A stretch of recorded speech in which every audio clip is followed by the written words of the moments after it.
Last night I made a video about McLaren teasing the 750s literally last night that it's going to be revealed today, and it has just gotten revealed, and this thing is just so confusing. And in last night's video I was explaining and mentioning why McLaren didn't even use any test mules like testing out in the wild, and well, I wonder why.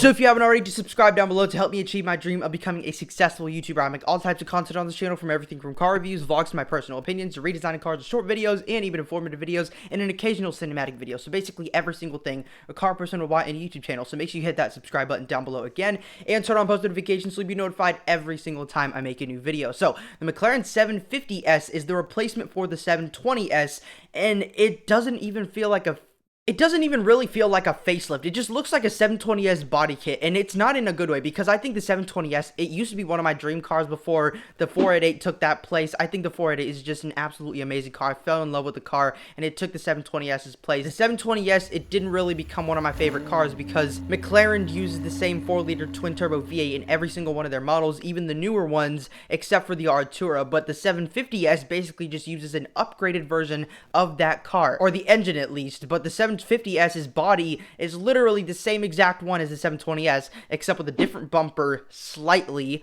and a different rear bumper, and a newer exhaust setup, which doesn't really look better. So as I was mentioning in last night's video, McLaren actually did discontinue the 720s back in, I think it was the end of January or mid-January. I can't exactly remember off the top of my head, but they literally took out the 720s from its production line, and now they're replacing it with the 750s, which is the successor to the 720s. But there's no way you can't mistake this for a 720s. Like, there's no differences to the front end except for a body colored little front bumper that's a little bit smoother than the outgoing model. It doesn't have all of those little lines, but that's basically it for the front bumper. The side, it's basically the exact same as the 720s. The rear, it looks like a 765LT's rear bumper, except not as crazy, with a big diffuser and not too big of a side carbon fiber canards on it. And the exhaust looks so wimpy. It looks like an arm, like a noodle arm. That's what the exhaust reminds me of, and it's not very good. The 720s had giant two bazookas coming out of the rear end,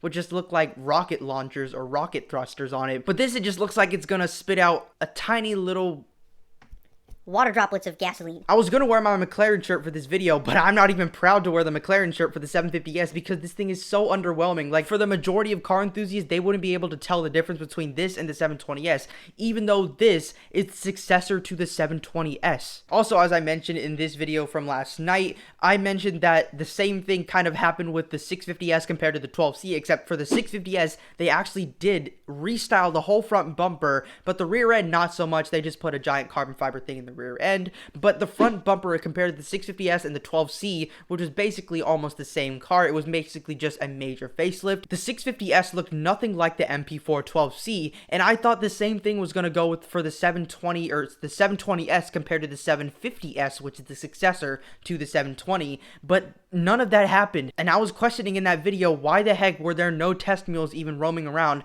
And now I get exactly why, because it's literally the exact same car. If there were test mules roaming around of the 750s, the successor to the 720s, people would literally just think it's another 720s, because that's how similar it is. I've seen a few 720s's with the body colored front splitter, and it doesn't really look good. It just makes it look electric, and I don't really like the look of it. And the same thing went for the 750s. They just smoothened out the front lower intake area. It makes it look electric. I don't think that's very good if you want a V8 supercar. You would want it to look wild and just obnoxious. You would want to have an actual grille housing inside, not just two little slots for the air intake to cool the brake, apart from the alien looking headlights. The interior, basically the same thing.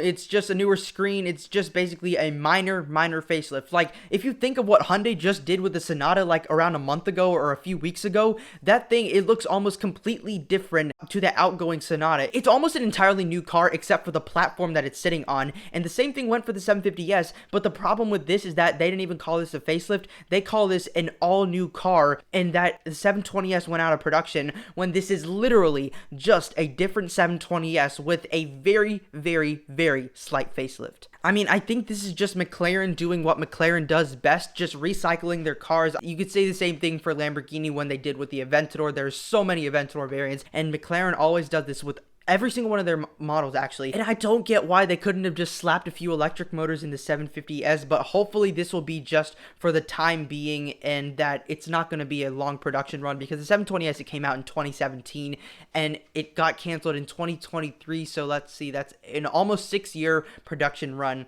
of the 720S, which is actually pretty long for a supercar, even though the 2017 felt like just a few years ago, actually even like a few months ago. But the 750S, I am just wondering how long they're actually going to produce this thing, because the 720S will get outdated very, very fast. Even though the 720S is such an amazing car, I have a friend down in Jacksonville who owns one, but the problem is that they're saying that it's an all-new car when it's literally just not even really a facelift of the car. It's just a newish interior and sort of different styling. That's not exactly better. So that's just my hot take on the brand new McLaren 750S. I keep on calling it 850S because I keep on thinking it's an all new car as they market it as, but it's literally just a 720S, not even a facelift. But subscribe down below to help me achieve my dream of becoming a successful YouTuber. I make all types of content on this channel, from everything from car reviews, vlogs, to my personal opinions, to redesigning cars, to short videos, and even informative videos, and occasional cinematic videos. So basically every single thing a car person would want in a YouTube channel. So make sure you hit that subscribe button down below again, and turn on post notifications so you'll be notified every single time I make a new video. But again, tell me what your thoughts are on the McLaren